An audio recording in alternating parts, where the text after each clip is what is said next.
Hello, everybody. It is June 23rd at 5:47 p.m. EST, and you are watching the Dovecote with Wendy Ribston. Wendy, Tis I. Hi. would you like to introduce yourself?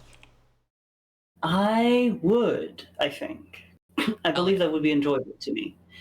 Hi everyone. I am Wendy Rustin Pippin. I am a game designer. I am Eclipse's partner, both in crime and in love. I'm one of the founding members of URL Beheld. I am an author of various games, and I'm an artist. And yeah, I think that about sums it up. Eclipse, would you like to introduce yourself to the podcast? Should I? I mean, I guess I have a. Well, first of all, very important thing we have to do is we have to bring in the first bird. Intro, the interview bird. Uh, Intro, come to me. Okay. Now the interview can officially start. Hi, everybody. Oh yeah. You might know me. I'm Darling Demon Eclipse from the Dovecote, host of the Dovecote. I might look a little different. Now don't adjust your computer screen because everything's okay. Don't worry about it. I got in an accident and they had to reconstruct my face and body. I got these like banger badonkadonkeros, but yeah, I don't know. I don't want to talk too much about the model because I feel like that's taking away from my guests. There will be like a model debut stream at some point, but that's not today. Wendy, how are you doing? Well, it's a warm, early summer evening. My cats have been fed and are not currently tearing apart my house, so that's a plus. And I've had a lovely day doing text role play with friends, so that has been pretty great, gotta say. Can So you? yeah, feeling pretty awesome. How are you doing? I'm good. I just got done with a long day of work at the Mystery Factory where mysterious things happened. I don't talk about them on stream. uh, and now I'm excited to do the Dovecote and perhaps do a little bit of TTRPG work and fucking play video games as is my right as queen. As is your want. Yeah. What text-based game did you play, if you don't mind me asking? Oh well, I have this campaign of Lancer that we're doing where we are focusing mainly on like we are doing an open table type of deal Hmm. with on where we do voice sessions for strictly combat stuff because that's the part of Lancer that actively interests me. I think that the combat in Lancer is very deep and interesting in a lot of very like interesting and amusing ways. It's very toys to peruse the parlance of our of my friend and your girlfriend Lilith Lilac Leviathan. Hmm. It's very toys, and I enjoy that. But also, it's a universe with a lot of hooks that are interesting and allow you to, if you get invested in them, make up a lot of interesting characters that are fun to play dolls with. So we also have a few roleplay channels for that. Hell yeah. You gotta play dolls a little bit. I feel like um I think that's respectable, like doing a split between voiced sessions and then the kind of roleplay element. What is the roleplay like? Like is it primarily like on station, or not on station, but like on the carrier or whatever, or is it like a little bit The more open? Okay, so it's primarily so here's the thing that's a bit funny about that. So I kind of want to talk first about like the split between like dolls and toys here, Yeah, talk because about dolls I and mean toys. I want to talk about dolls and toys specifically and how it relates with Lancer, right? And it's really funny because in Lancer the split is like in the game itself, because Mhm. Lancer has the combat system, and then it has tacked on an afterthought of a narrative system that is deeply uninteresting. Uh-huh. Um, just like I'm gonna be real, I'm gonna be honest with all of you. I do think it is not good, but it does serve the purpose of giving you hooks to like get interested in who your character is and set up stakes with like, okay, this is what my character can do, which is like similar to how I was engaging with things like Shadowrun, with like other trad games like Shadowrun and Vampire the Masquerade and like text roleplay, right? Where it's like the skills are less about what my character will actually be able to accomplish and like problem solving scenarios, and more about like, okay, this is how much my character thinks and is invested in this practical matter, i.e., firearms, or which are subjects that are important within that universe. You know, Yeah. so that's the first thing. Like in Lancer, that split already exists within the game, and we just kind of like built upon that to create that, like with my friends Catgirl Foreskin and Magdalene. Um, Catgirl that's Foreskin why is a we good name. I'm remembering this. yeah, to Tumblr user Catgirl Foreskin. Shout out to her. Um, and yeah, she like the with the girls we've elaborated this. And so the roleplay itself happens on a ship that sits in at the edge of known space in a place called the Long Rim. This huge ship is called the Matago, named after a creature from French folklore that is a roguish demonic cat who sells weed. Very good. Depending on the mythos, like depending on the like mythos, etc. Uh-huh. And like used to be a like huge super weapon warship that's like both like huge cannon type deal and also like a slave labor run, like prison labor run. Sorry, specifically like prisoner of war run factory ship, and that fled when the fascist government of Satcom was disbanded, and then got like taken over by a funny AI who likes to play toys with people. Uh-huh. And people are just kind of like living on it like it's a big space station at the edge of space, kind of a Deep Space Nine type deal. Hell yeah. Um, and I can look less concerned. I can smile. yeah, you should smile more. Sorry. I could look more concerned. Hang on, how do I this one? Yeah, now I look really fucking concerned. No, very concerned. Wow. Wowie. What the fuck? What the fuck? You're telling me this? But yeah, the idea is this like this huge ship that's a big like it's a cyberpunk city, but it's a space station, and it's a spaceship, and so most of the art role play happens on a channel that is actually in universe a live chat that like all Okay. Lancers have access to. Like it's a it's literally just a chat, like a personal chat box that they use to be bitches at each other and like just improv bits about like ship maintenance and prosthetics and like sights to see.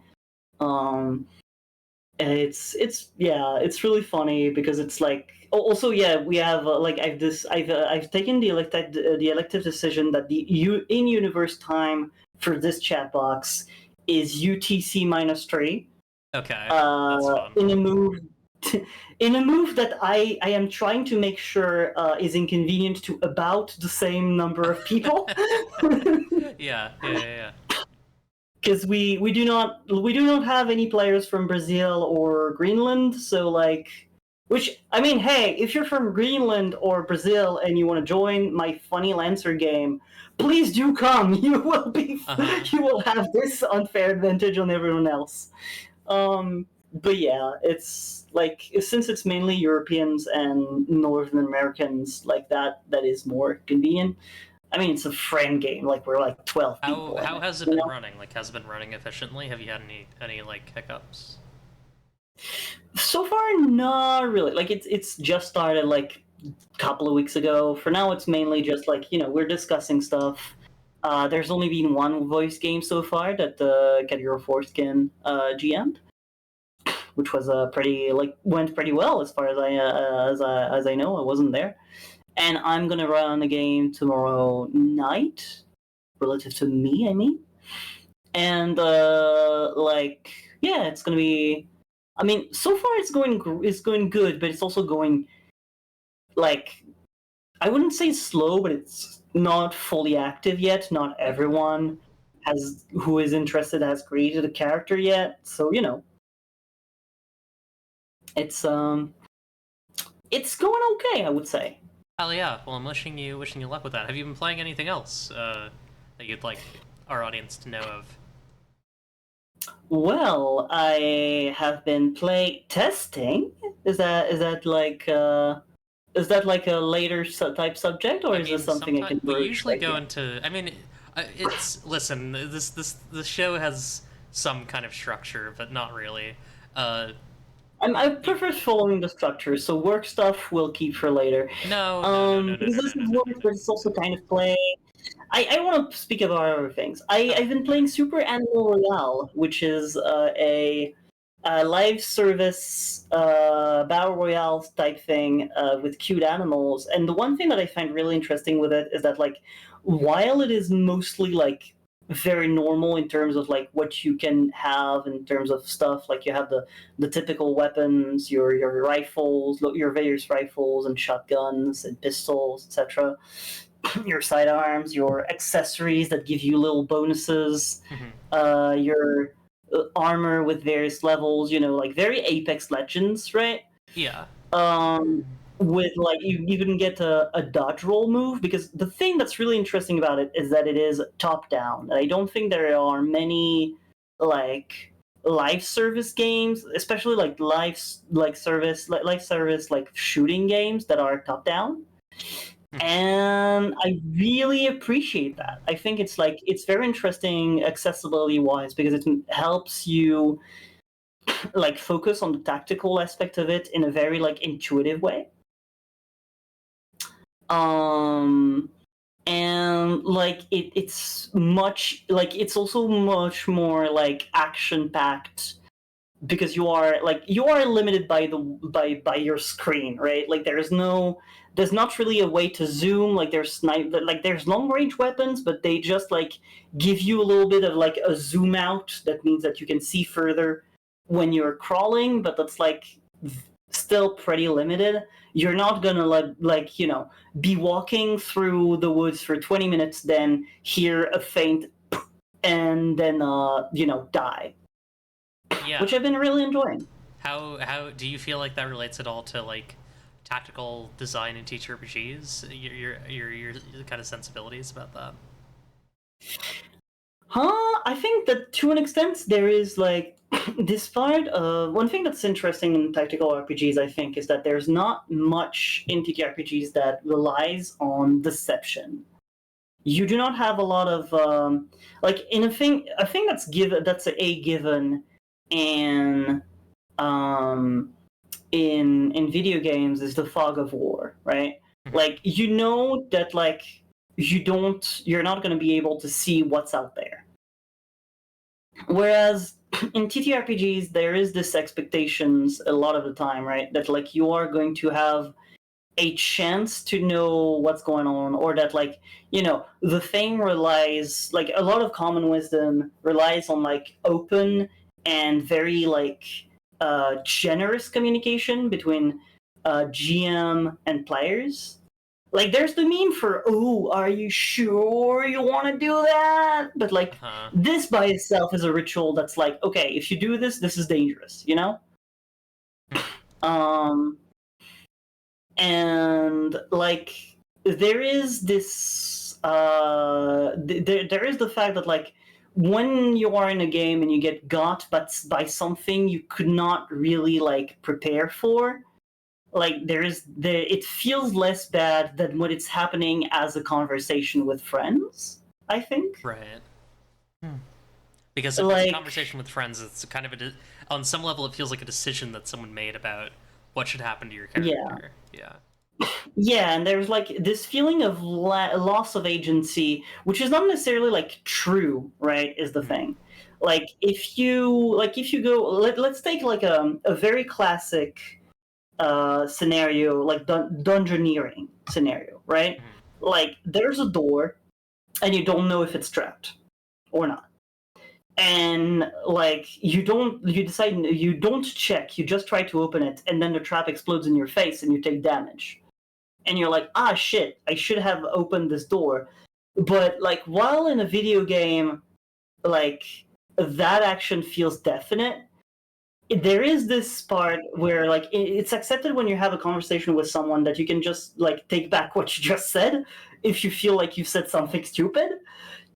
And like, you can't always, like, it's this thing that like people don't always feel comfortable either doing or allowing other people to do at a table, I found, which leads to a lot of game design being like being centered around this idea that you should be open at all times about what's happening, you know? Right, yeah. And that's something I really think like is a shame, because like there should be a space for, these are the boundaries of like how you can get information, that it goes beyond what, you know, the classic heartbreakers do, which is that, oh, just do a spot check or a check for traps, because that's just a roll and it can fail. And but also, like, there's nothing really that justifies not just keep like doing the roll again in a way that's just kind of forever. Constantly forever, in a way that feels like kind of hollow and boring and very procedural. Whereas like the advantage of a match structure to things is that like there is a limit to how much prep you get before anything you do, and you are also like you are encouraged, like the GM can like set conditions that make you pressed for times, which means that you don't necessarily have time to check for traps. Because like if you're running around like a crowded dungeon room, you cannot necessarily have time to pick up on like pressure plates and stuff like that. And that's like I feel that's like an environment, like this idea of the match, you know, like this enclosed like time bubble in which like the rules are very specific and you can be surprised, but only in very specific ways, right? I think that's interesting. I think that's like an underutilized like aspect of TTRPGs. I've been playing not a TTRPG, but I've been playing Night Rain recently, and it's making me think about that. Where it's like Elden Ring is a game where like you can get trapped by like, you know, a creature, like a ball dropping down on your head, while Night Rain is a game where that is like very much not possible. Like you would simply run away from it, but you can get trapped by starting to fight a boss, and then fucking Margit the Fell Omen shows up like midway through the boss. And I do think like there's something to be said about like what would matchier design for like TTRPG tactics look like. I think that like I'm a big enjoyer of procedural generation, specifically the part where it presents you with challenges that you kind of have to think on your feet about to like resolve.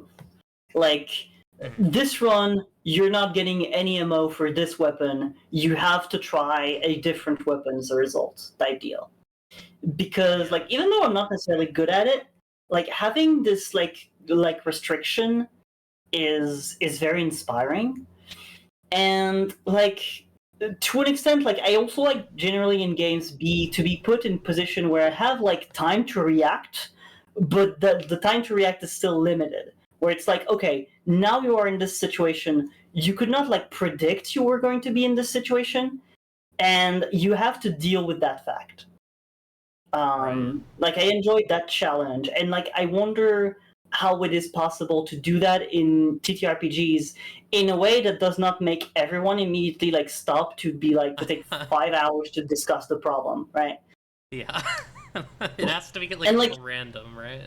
Like it has to be it from has to be a little an random, engine and yeah. not from a like GM decision. I feel like at least that's my sense. That's my sensibility with it. I think this ties kind of into like I was reading like a thread recently by shit, who did Blades in the Dark again? Oh, not Vincent Baker. John Harper Uh, did Blades in the Dark. John Harper. John Harper. Yeah, shout out to John Harper. Who like so someone else made a post and I don't remember who did, but there was another, maybe it was Grant Howitt, I don't remember. Okay. Someone made a post about like how they had like a session of like an entire session to plan a heist, and then that plan went like immediately out of the window next session because of like one thing went wrong on step one. Mm-hmm. And like John Harper was like, and this is why we did like the engagement role for Blades in the Dark, because never again, right? Like and I think that's extremely fair to an extent, right?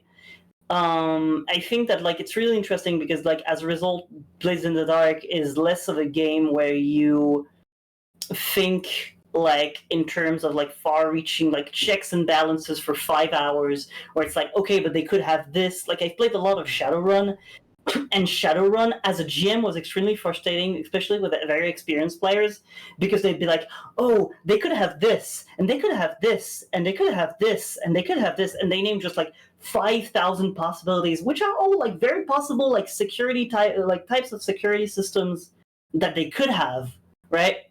Yeah.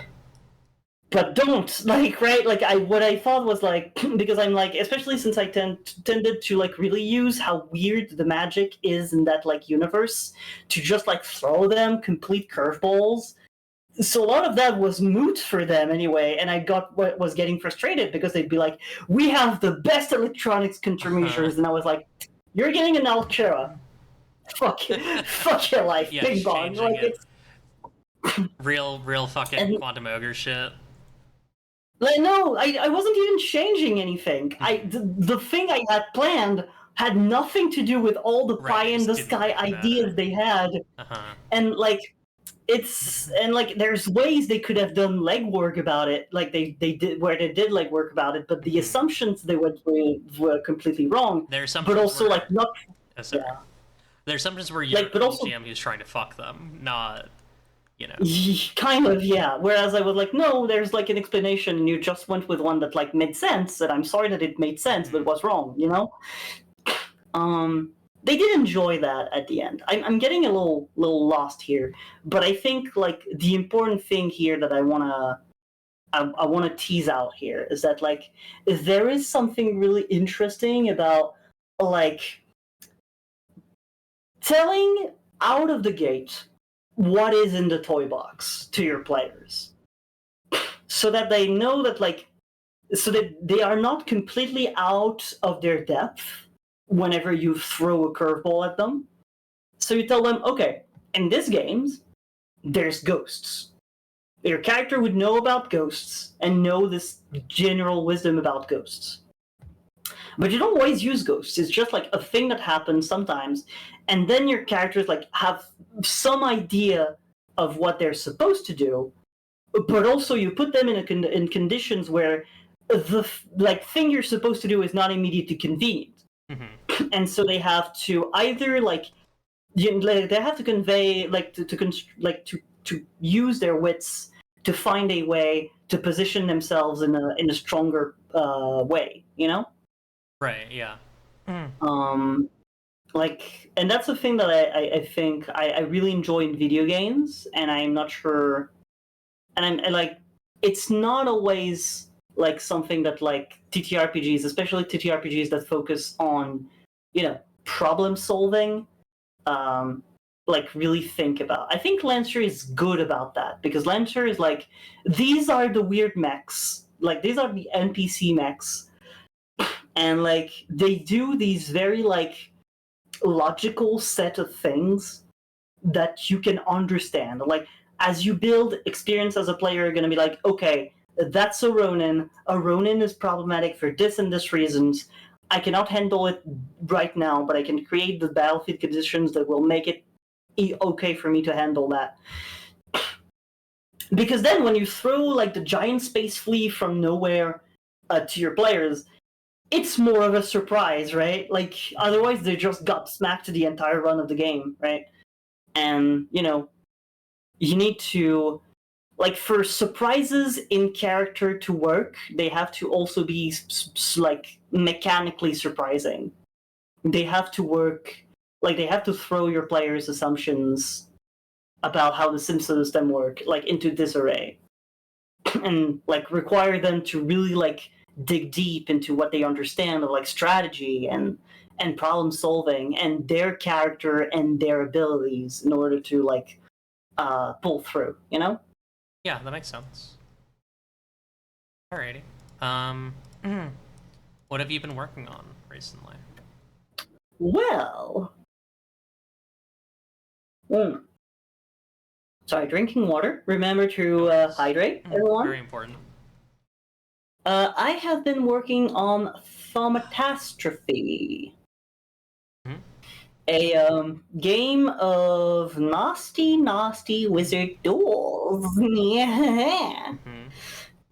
Thaumatastrophe is like a game I've been cooking up that for now kind of sucks ass. Like it's a very like I'm trying to. It's a deck based game about wizards building libraries of spells to ruin each other's lives because they're petty, petty, petty ass bitches. And what's your favorite part? Like what I really enjoy, working on that, like as in like my favorite part to work on, or my favorite part of the game as it is? Your favorite part of the game as it is, yeah.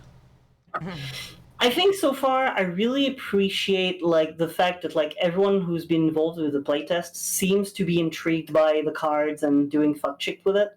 I'm really happy with the designs I came up with, but also just like the fact that it's a game with like cards that are very simple in themselves. Like there are like 8 symbols, and each symbol comes in 4 colors, right? There's which are tied to like realms of magic: the realm, the dreaming, the cinders, and the abyss.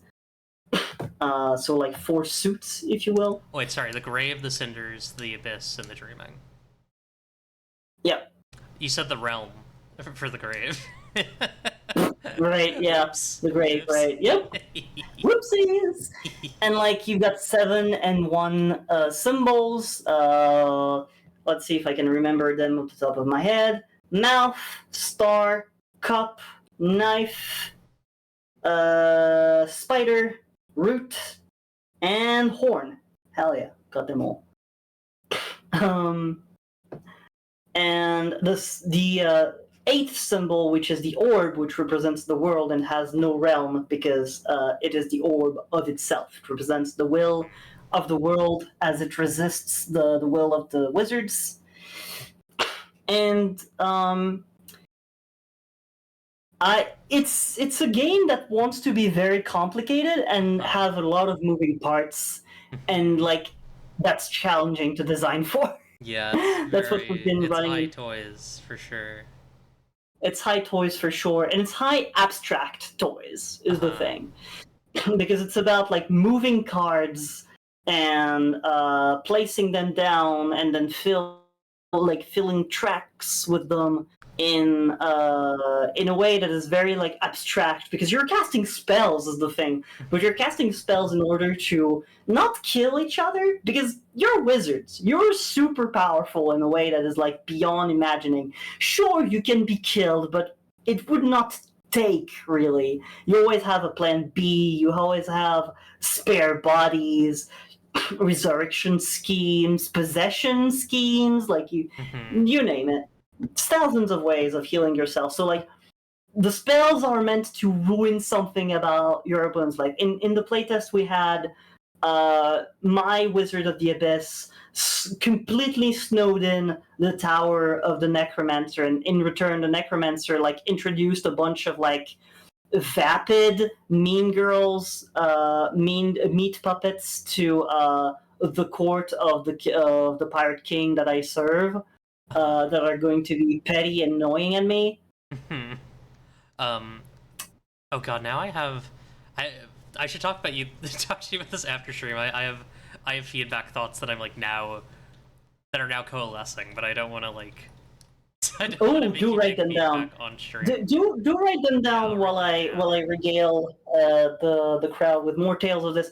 Like, and it has this big toys aspect. But another thing I really want to have with it is that like this is a game about wizard duels and wizard plots, but also about like the in betweens of those moments, like the break times, where like wizards discuss their plots and plans and like research, but also like talk to each other as peers, because they are the only people who can truly understand each other. In this way, I was very inspired by Seven Part Pact, but I'm also like doing something that's like very different. Like it's also about like it's like whereas Seven Part Pact has much more to say about masculinity, which is a theme that I find like extremely like interesting and well explored in that game, and I would just be saying what Jay is saying, and I'm not interested in doing that because Jay is saying it like very eloquently, and I don't feel a need to add to that. I want to say stuff about femininity and like weird femininity. Like you know how there's this cliche about us trans girls of like us as oracles and priestesses, right? And that fuck shit. Like that, which I get it. Like it is good to be able to like find ourselves in like an uplifting and like powerful position, but I always find it kind of fucked that like this aspiration we have is as even when we like dream ourselves in positions of power, we dream ourselves as outsiders. Right. Like the witch does not live in the village is the thing. It's the weird swamp witch lives in the weird swamp is the thing. And like I love that for her, like, not gonna diss what another woman wants, but it is sad that 'tis what we aspire to. Like we deserve so much better and like so much less on the edge than this. And like I think that to an extent the position of like witch is not so much aspirational than observational, because we are the people that other people come to when they need something from us, because we have unique insights by virtue of being outsiders, but also by virtue of like those of us that have survived because they had unique, like because they were lucky, but also often because they had like unique skills and abilities. Like there's a big like survivor bias to our community, absolutely. right? To our demographic rather than community, right? Like people always say, oh, like when you see Abigail Thorne and like Bunliff, like all of these trans girls, how come trans girls are all so talented in multiple ways? And I'm like, that's survivor bias. Those of us who survived are the ones who and make it big are the ones who were exceptionally like skilled in these areas, right?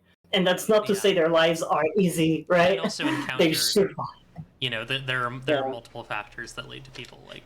I don't necessarily know if I don't necessarily know if an entirely like Darwinian understanding of survival is necessarily applicable entirely to. No, which is why I talked about luck, right? Yeah, luck is a big part of it for It's sure.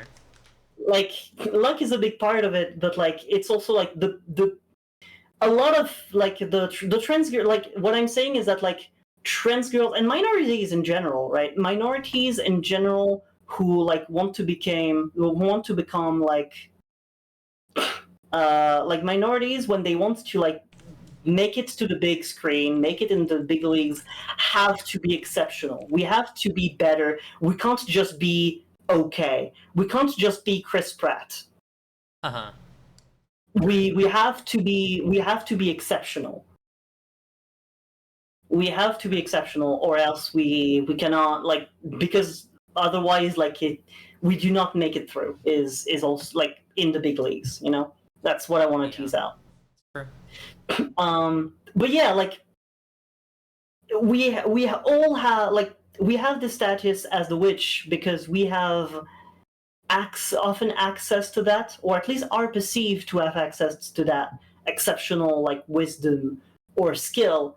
But like you don't bring the witch back into the village. You go to her shack, you get your potion, and then you fuck off. Uh-huh. So how does this And connect you to leave her alone. Dovecote? Um, Good question. I'm just trying to keep us on because I love you, but you right. sometimes we'll just go off on tangents. I may have ADHD.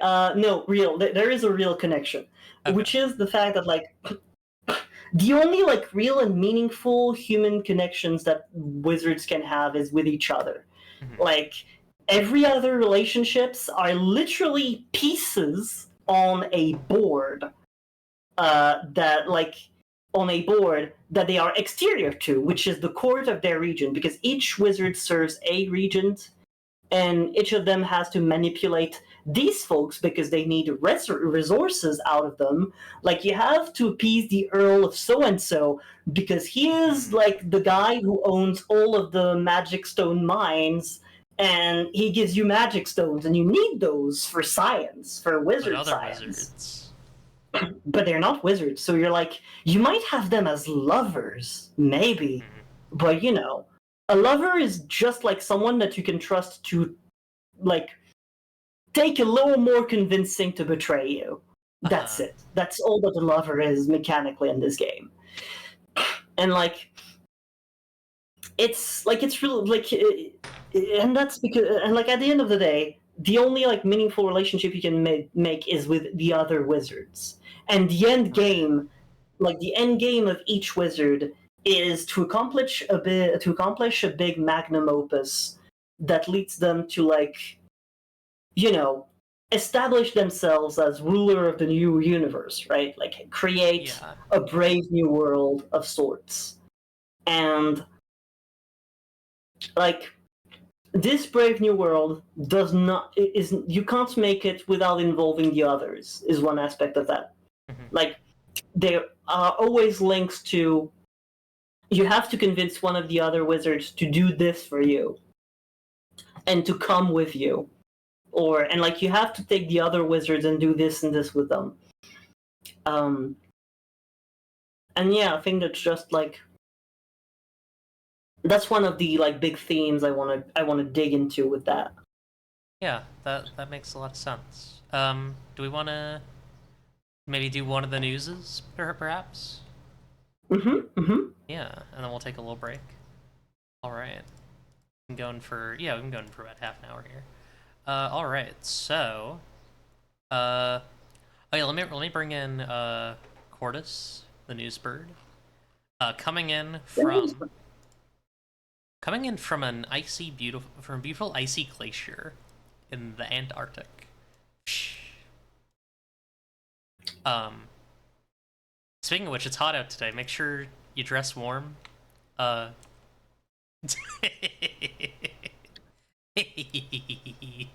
my bit of taking off my shirt or my cloak. What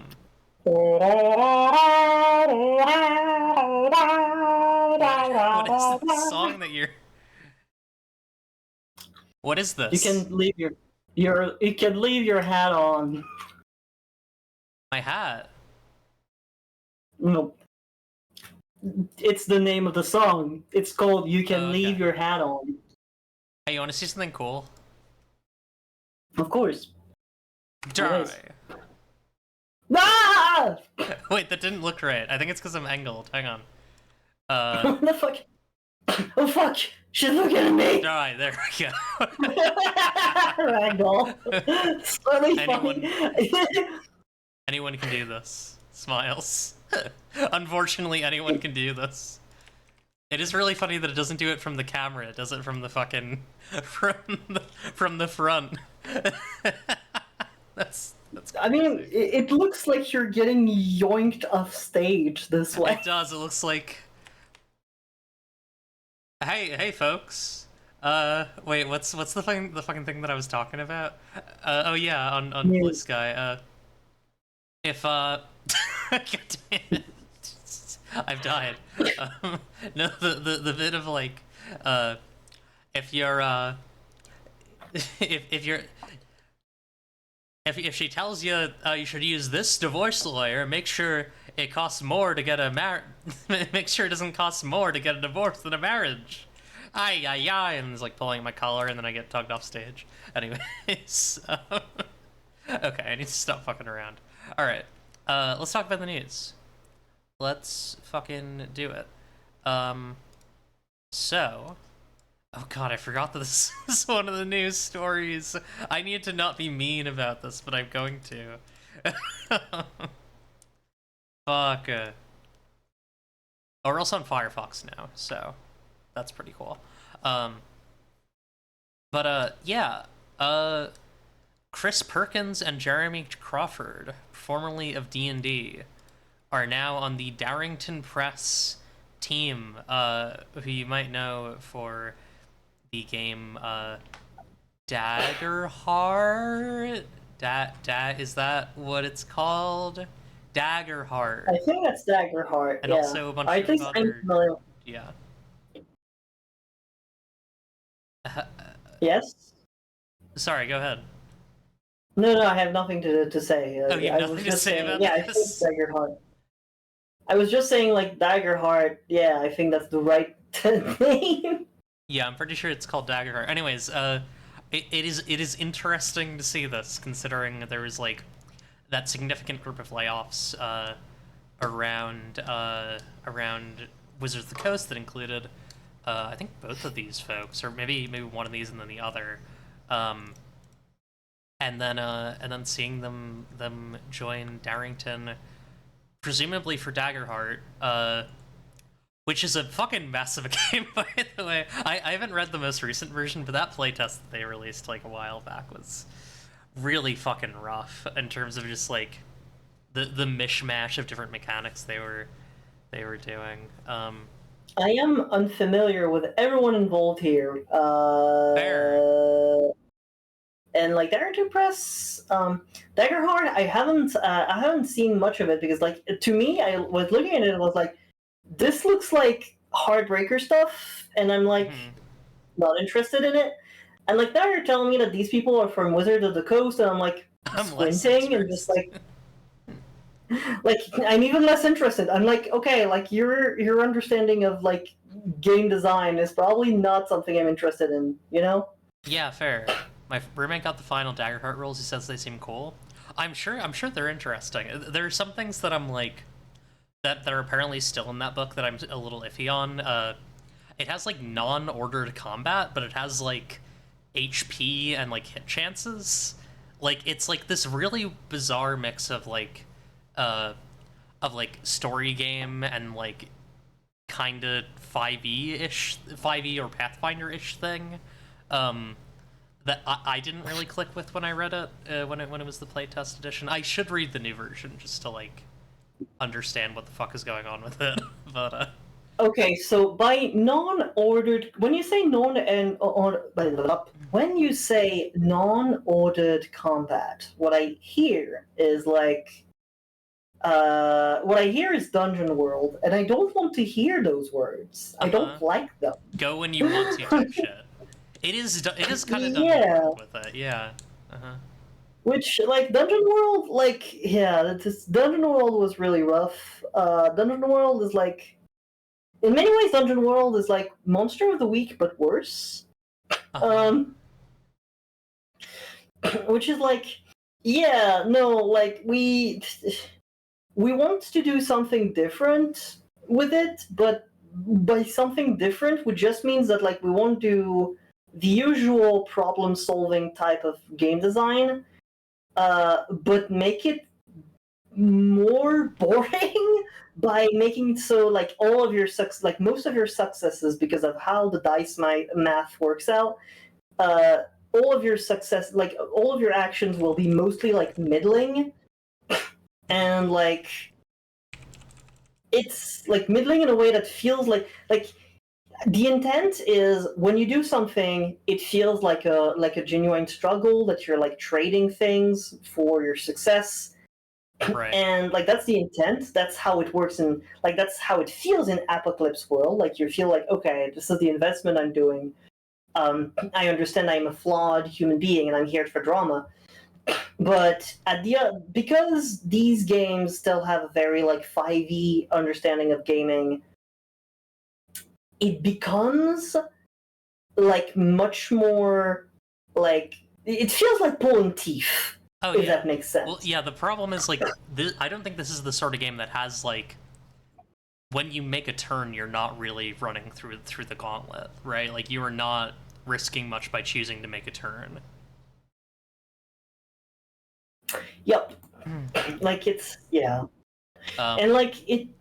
No, sorry, yeah, I just think it is... In general, it's, like, very dismissive of a lot of stuff that is interesting with, like, wargamey game design, a lot of stuff that can give you hooks for strategy, for problem solving, for fun stuff, for gamey game design, you know?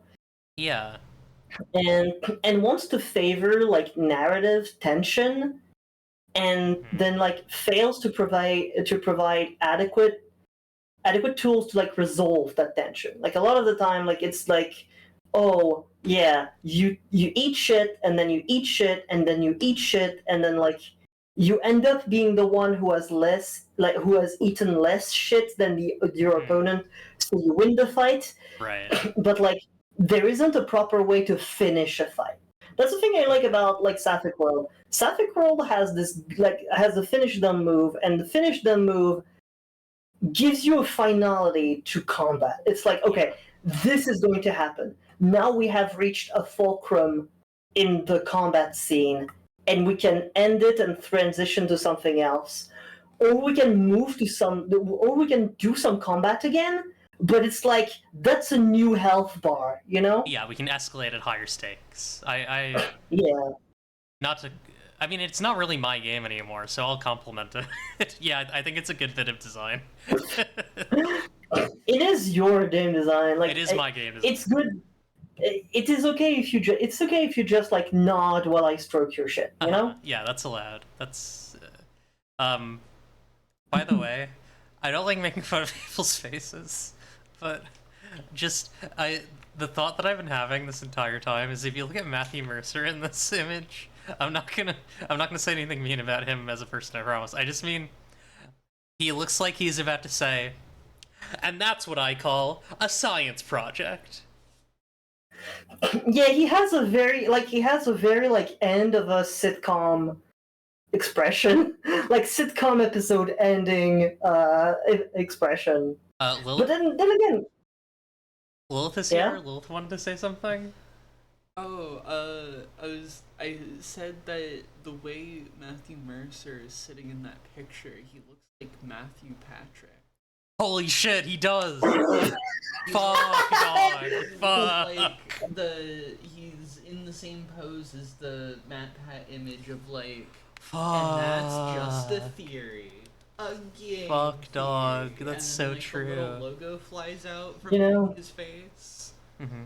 You know, I think that, like, the thing about, like, doing bits about people's bodies is bad, but like we're not doing a bit about something that Matthew Mercer has no control over here. Matthew Mercer chose to appear this way, and we are. I think if we're allowed to critique, fucking what's the thing that Matthew Mercer does again? He did blackface to play Ganondorf. No, sorry. Critical Role is what he did. Did he? I didn't know about his blackface. Now I'm gonna be. Hang on. We gotta look at this. Oh God. Oh God. I didn't know that because I think this is enough not blackface to look at it, but yeah, no, that's not. Yeah, that's like he did blackface basically. No, yeah, that's black. Like that's. That's not great. That is not great. That is not good. Don't do that. No, I was gonna say like critical. Generally, I don't like. I'm not interested in him. I only knew him because of Critical Role, and I don't like Critical Role. And my bit was going to do. We can criticize him for his choices, like making Critical Role a show that has made people's understanding of TTRPGs worse, broadly speaking, right? But. Like, yeah, no, I'm gonna criticize him for the blackface instead. That's a face he chose to have, just like the face he's making in that picture. I guess this is the bit we're doing now. Hey, by the way, just a quick little aside. If you want, if you want to increase my chance of ever having to interact with these people, I don't know. I find the bit of being like. Anyways, vote in the Crit Awards.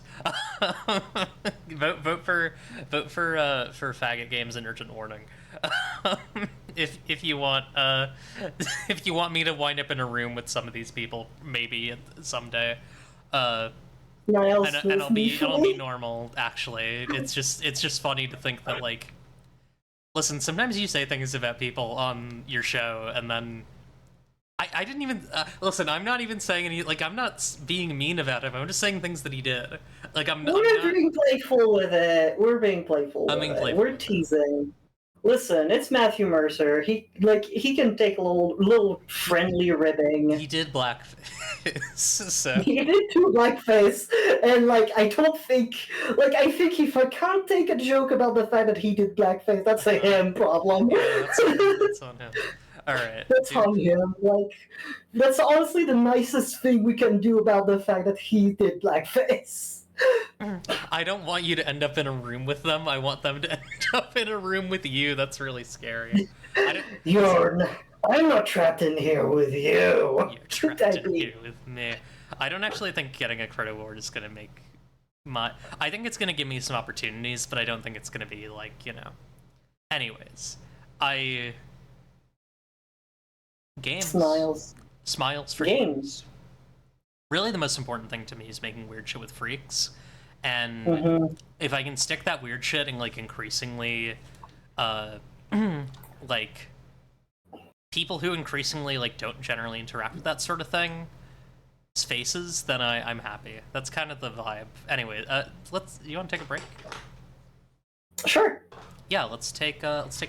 We'll be back at 6:45 EST, which will be basically the 45-minute mark. So, see you soon. You mean in a fight? What? Take 5, like, in a fight? Oh!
And that's why you don't bring two dogs into the same bar. You're a goat now. I'm a goat now. What the what how did this happen? How did this I blasted you with my hits! No, sorry. I hitted you with my blasts! That's not very nice. I am extremely not nice. Look upon my work and this bit. No, this is not my work. Shout out to the artist. Shout out to Inu Omaru. Hang on, I should do a shout out. Yeah, you should do a shout out. Inu Amaru, extremely good. Good work. Go follow and watch Inu Omaru. Inu Omaru also does really cheap, like sketch commission streams, like cheap and good. So go check out Maru's stuff. It's really fucking cool. Literally the world's most famous dog. But yeah, we're gonna keep going. We're gonna talk about our next story, which is comes to us from Rascal. Hang on, I gotta log in really quick. I just forgot. Because you can actually read this article just by logging in. You should pay for Rascal, but you can access this specific article just by signing into your account. I need to go to my email, which is fine because I actually need to go there anyways for later. All right. Because yeah, I signed into my phone earlier because I was at work. All right. So here's the deal. Roll20 owns Drive-Thru RPG. Drive-Thru RPG delisted the game Rebel Scum because it contained specifically language about here's the thing. On the next page, under the header of safety rules and then initial warning, read the article for more info, for more context. On the next page, under the header of safety rules and then initial warning, it makes doubly sure players don't miss the hammer blunt metaphor. While intended to be hopeful and fun, it is shining a mirror back at the post-capitalist, post-truth, post-pandemic political idiocracy that we're currently living through. I have called the Republic, so we can say I punched that Republican in the face. This is deliberate. I've called the game master, the GM, the government, and the players the next rebellion, because there's nothing scarier or more real than the corporatization of our lives, our philosophy, our entertainment, and even our dreams. Yeah, so this led to basically Roll20 saying, hey, first of all, remove the forward, and and then eventually they were like, you can put the forward on your website and have a QR code to it, but it can't be in the book. And the company, what is it, Ninth Level Games said no, and so Roll20 and Drive-Thru Games decided to remove the game from the fucking thing entirely. From the boutique. What do you think about this? I think you and I have talked about it a little bit, but I'd love to have you speak your thoughts. One thing that I think is really interesting about this story, because, like, you know, you don't need to hear from me that, like, big business bad and we need to end capitalism, because, you know, a big distribution corporation is never going to be our friend. It's always going to take, like, make the decision that is most profitable to it. And it decided that, like, you know, pissing off the Republicans was a bad move PR-wise, and so it, you know, it acted against that. It's like, yeah, capitalism 101, what do you want me to say? No, one thing I think is really interesting is that the arguments that they use, because I did read this excellent article that you should definitely, like, subscribe to Rascal for, is when I read about what I found really interesting is that the Holden, the spokesperson, uses the argument that, like, specifically the problem here is attacking a real-world group. Right. Because Drive-Thru RPG has plenty of games that are about fighting fascists and punching Nazis, etc. But it would not be okay to say, hey, let's make a game about killing people in this specific village in Ontario, you know, for example, because that would be referring to a real world people. And I think that to an extent, like, there would be a merit to like this idea that, like, yeah, like, you should not platform games that are about like, hey, so there's this real person that exists and I'm gonna make a game that contains like their name and address, and like the entire mechanics of the game are about how you should like ruin this person's life. Like, yeah, you shouldn't like have that. But specifically, it also like means that to these people, Nazis and fascists are not real. They're not real persons. Like, they are a hypothetical. They are a Dick Dastardly evil plot device, and not like real actual people who want real actual people dead. Dick? Sorry. Dick Dastardly. Dick Dastardly. No, I know. Dick Dastardly. I know about wacky races. I know about fucking. I know all about Hanna-Barbera, right? Am I right? Am I right, folks? Did you have to look? Well, yeah, no, like that's good. But like, no, but it's just such a good image of like, you know, mustache twirling. Sorry, what? You think so little of me that I would have to. This VTuber makes me like the devil. It's really scary. I become a different person when I'm using this VTuber. But no, I used to watch fucking Wacky Racers on the television all the time. Oh yeah, me too. I did. But yeah, you make a good point. Like, I think that at the end of the day, like, what's going to happen, right, is that this game is going to sell Gamesbusters, because that's, like, you know, we're not even talking about, like, is the game good or something. I've never played anything that's on the polymorph system. I don't know if it's good. Like, I made a cover for a game called Polymon that uses the system, but I have no idea if it's good. It's really just, like, no idea. Right. And, like, we're never going to be talking about that. We're just talking about how it sucks that it cannot be sold. And, you know, I'm less interested in that mercantile aspect of things. Sorry. I am, however, really interested in what that betrays about a certain liberal ideology that exists. Because, like, when we first discussed this, right, I mentioned the fact that, like, I think that they made this decision mainly because, like, they are a big business and they don't want to alienate, like, an entire population, which could happen if they, you know, just have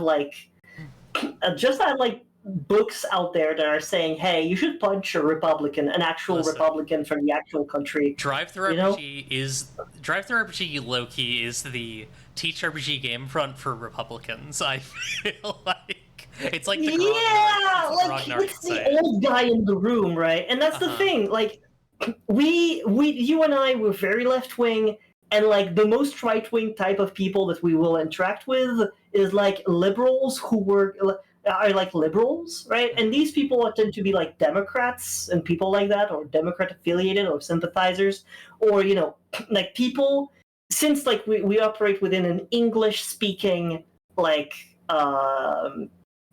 sphere, we are very much like within this like liberal imperial core bubble, right?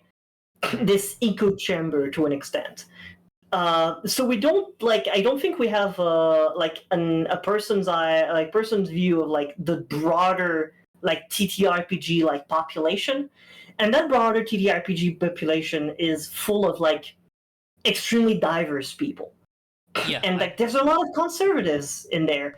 There's a lot of like my girlfriend's so funny. Be conservative / shy. Really That's so funny. Thank you, like it's like this entire population like wants to reclaim a degree of like descendants from Gary fucking Gygax. I hate that dude. Whom we hate, like deeply racist, deeply sexist, awful, deeply like awful man. Like just the fucked up huge, and like they can't stop playing the eugenics game. Like people still want to play D&D is the thing. Where the fuck So is many people want to. Sorry. Okay. I guess I gotta be normal. People want to play D&D. People want to play like Harry Potter role-playing games. They want to do all of these things. So yeah, no, they're not going to be. They're not going to be interested in like doing. They're not going to be interested in like cutting off Republicans, because like these people are the type of people who think that like Republican can be normal, and by that they mean that George Bush was an acceptable like person. Like they mean that like George Bush was normal, and I'm like, no. Millions of people died because of that guy. Why are you Yeah, on like about? the thing is that like I think the thing that we haven't mentioned yet is like in the modern era, and I think I think this was even true before, but I don't think people really saw it as much because there were some like ostensibly more kind of normal Republicans, quote unquote. Like Republicans are Nazis, at least in the U.S. like, and I assume this is like a U.S. made game for intended for a U.S. audience, like just based on it's. Listen, I mean, a British person would not use Republicans as its idea of exactly. like, at least like a very liberal British person would not use Republican as a word for like the worst person in the world and like the front of fascism, because within the context of British politics, Republican just means you are against the idea of a monarchy. So And like I that's think, still a very sorry, I had a further point on that, which is that specifically I think that like you have to understand on some level what Roll20 and Drive-Thru RPG is doing, even if they don't understand it this way themselves, as like Nazi bar making. Like they are making their bar into a Nazi bar. They are not kicking out the guys. They are not kicking out the 3 guys who reported this game for being racist against Republicans. So I You mean that they're not kicking the people who reported the game because they are pro-Republican? Yeah, and then right? they're like they're enabling those people. They're making those people more powerful. Yeah, and like there's that, but also like to an extent, like I think there's this like at least they're not like they don't like is Varg Vikernes like still selling on Drive-Thru RPG or I don't know. I'm not sure. I can probably. Like, we should check that. Like, Yeah. let's check if like Varg Vikernes isn't there. Like specifically, I think it's really important to specify that it's not because this game says fight fascism, because there's like as their spokesperson says, it says fight Republicans with a K, but like they say in the foreword that they say fight Republicans because that's what they want to say, because they want to be able to say I punch a Republican in the face, because that's satisfying. Like that's what they specifically like want to say. And that's the argument that they're using to ban this one. That this refers to an actual group of people that actually exists. And again, but Nazis also so do Nazis. As he said, yeah. Like Nazis and fascists are actual people who exist. Yeah.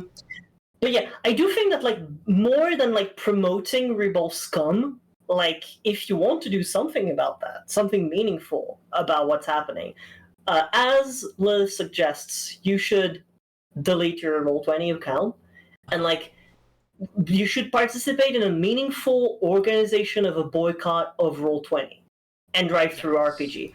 Like you need to get in touch with other creators, like as a group, and say we are pulling, like if you do not bring this game back, we are pulling our games off of the shelves. Like that type of shit is going to have a much more meaningful impact, especially if you manage to reach like and integrate like bigger games to obtain concessions, right? like if you get White Wolf if you get like Possum Creek Games to do this kind of things, you will get much more traction than if you just like make Rebel Scum sell. Yeah, well, actually, I think the Yes, move would the probably thing. be take your shit off until they bring it back. Yeah, but like if you just take your shit off yourself by yourself. In an organize. Yeah. I am adding on to the thing that you said, not refuting Right. it. Okay. Cool. Just yeah. Like yeah. I can't stress enough that like acting alone might make you feel good, but like unless there is an actual organized push for a boycott, it's not gonna work. Yeah, it's not gonna give you any power, or closure, or anything. Yeah. Also, like, good luck for like dealing with drive-through RPG's fucking archaic ass interface because woof. That's Yeah. kind of the joke that I haven't kind of that's kind of been sitting in my head is like, yeah, I mean, why would you want your game on drive-through RPG? It's true that like we should run the numbers, but like there's the thing about drive-through RPG over itch.io is that drive-through RPG is consistent about selling your shit is the thing. Right, true. Like and about like giving you money for the shit you've sold in a way that itch.io is not. Yeah. I guess it depends, because my itch.io goes straight to my PayPal. But But it takes 2 weeks. not for me. Mine just goes. That's insane. Well, Yeah. not for me, and like not for a lot of people. Yeah. And like, I mean, like the other time, like I got held back for like 3 months at some point. Yeah. Like when we did that like big bundle. I know that there's like other authors on Blue Sky that frequently like complain about like having their money held back for like literal like several months. Right. Yeah, I mean the bundle thing is really bad. Queer Games bundle currently does not. They don't know what's gonna happen with that. Like it's like it's really fucked. Yeah. Like a lot of people rely on the Queer Games bundle as like a boost of money in June, which can be in like a pretty expensive month. Yep. Yeah, that would make sense if the direct transfer to PayPal is only available for US people. It's fucked up. It's fucked up, but also like it's the limits of a smaller platform. Yeah. Is the thing. True. All right. Well, that's the news. I'm gonna go back to normal. I am Normal normal now. time. Yay! I'm normal. Let's. Do we have any mail? Do we have a male bird? I have. The only mail I have is an update on the Queer Games bundle, which is kind of funny, considering I just mentioned it. What's the update? Oh, it's from 7. I've already read this one. Okay. Yeah. Folks, feel free to send questions to Darling Demon Eclipse at gmail.com or in the chat right here, right now. Or you can type an exclamation point die to make me go away forever. Ah! An unsnooted eclipse appears. Yeah, I'm normal now. I don't know. Did you have anything you wanted to talk about, Wendy, that we didn't hit on? I have been like Wow. so funny. I have not been managing to like find any big news these days. Doesn't have to be news. I've been Literally trying anything. to... let's see. Lend me thine subjects, Miss Wendy Ripston. I've been watching a show about. I've been watching a show called Paris Police 1900.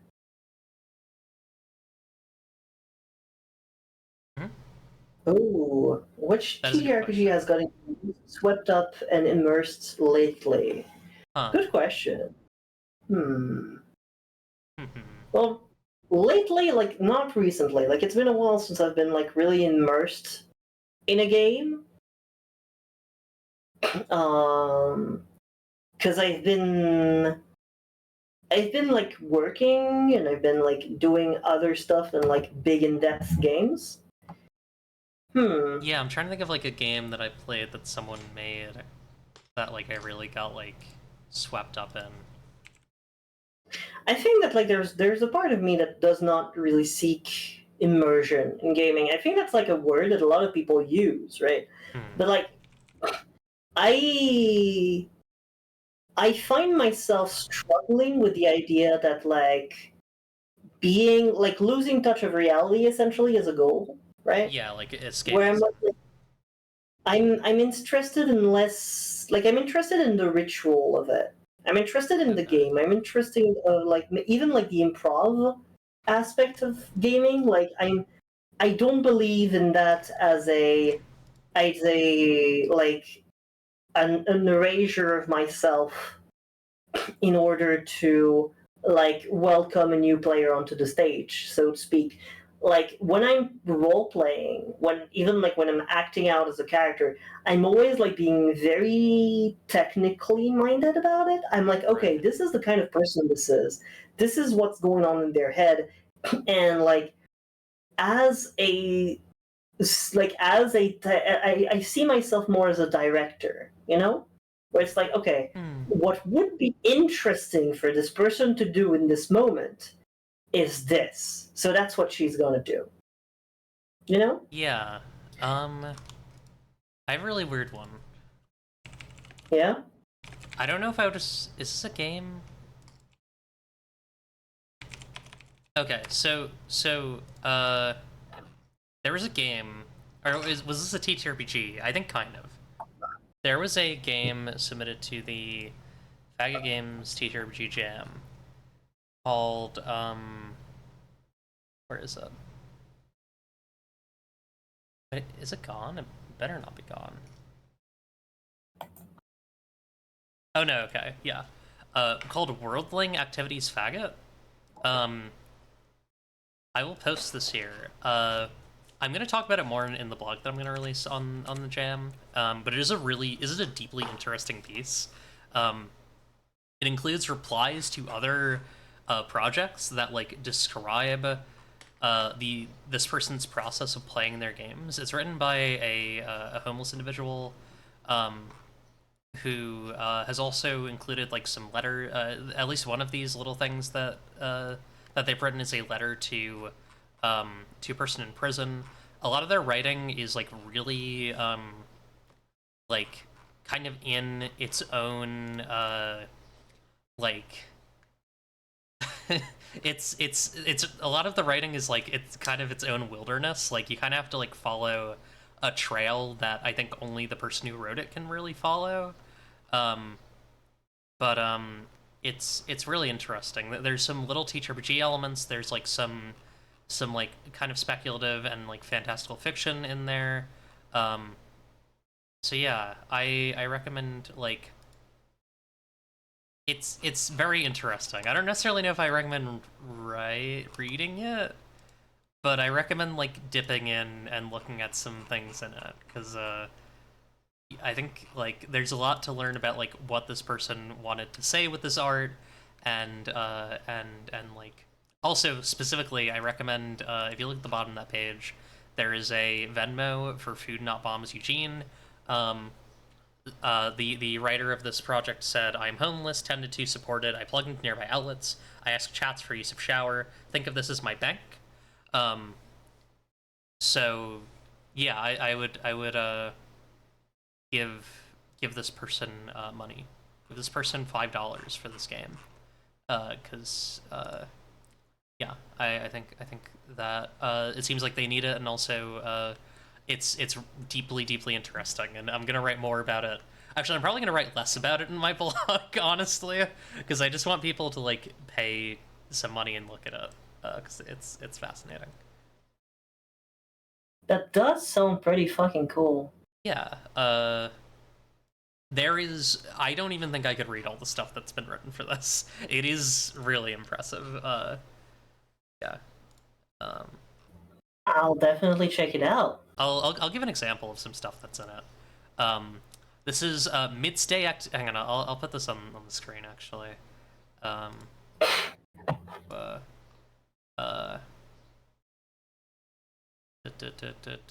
this one, and okay. So this is Midday Activities when light fucks you too. From Peripherescence. Shadow tracing. On a driveway or sidewalk, trace each other's shadows with chalk. Return hours later to see how the sex position you posed in is transformed, discussing how a faggot's orifices too are always in motion. Lunch picnic observatory. Spread skin or any other blanket somewhere with an interesting view. A mirror, porn, living room floor by a window. Notice together how this particular slice of the world is a faggot. Sensory scavenger hunt. Create cards with prompts like draw a faggot that feels how happiness sounds, or discard clothes where coolness hides from new need. Share a discard pile and leave it without explaining. Let others be faggots held and sensed. Floating boat messages. Make tiny boats from cum paper, nutshells, and craft packers. Write whispered stories on small papers tucked inside. Release them in puddles, streams, or even bathtubs, watching how every story ends in water, how water is a faggot. It's really, really interesting.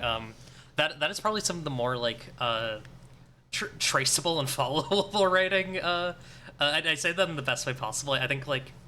I think really, really, like, complex internal, like, personal writing is really good, and I'm happy to see that this person really explored that.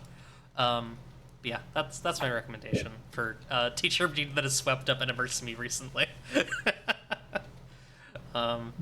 That's really, really, really cool. I think now that I'm thinking more on it, the TTRPG that's really got me more swept up has to be Sapphic World, actually, because I've been like, maybe because I'm working on it, right? But like, we've been playing it like for ourselves with the Polycule and stuff, and I think that like it's been really interesting to me to be in there both as like as an enjoyer, but also as like we need to do this with the game. Yeah. And like to an extent, normally like when I feel like I would feel bad about doing that with like a game that I'm playing. Then like it's like, oh, it's a burden. I'm expecting this game to be finished, so I want to not have to do game design to it. But this is also our project, and inserting in like our play the magic of invention has me even more, like, in a way, even more invested in the game, and I've been like really enjoying that. Hell yeah. I feel similarly. I've been really enjoying like working on that with you and playtesting it, and it is like, I would say it is probably the project that I work on that like pushes into my everyday life the most. Is just like I am thinking about Sapphic World very often. It is buzzing in my head because it's, you know, it's kind of like, I mean, it is, there is an escapist element to it. It is like a place where I would want to live. It's a world where I would want to live, but also like, I think as someone who's working a lot on it, I like understand that it's, you know, I it's easy to see the lines between it and reality, I suppose. Yeah. All right. Good old world of Sapphics. Does anyone have any other questions for us? I will check the email one more time. Because we are coming up on the... When do we start? 45, so... Or it was 5:45, so it's like 15 minutes plus... 15 minutes. Yeah, like so an hour, that's hour and 1 hour 30. 30. Yeah, that tends to be... 1 hour 30, yeah. Yeah. Alright. Well, it's lovely as always to have you on here, Wendy. Well, I do hope to come more often. It's been far too long since the last time I came here. Yeah. It's lovely. It's lovely seeing you at the Dovecote. Who am I rating? There's a lot of people streaming. I don't know. I don't know. Decisions. Yeah. Ooh. Is Casey Explosion on? I don't think so.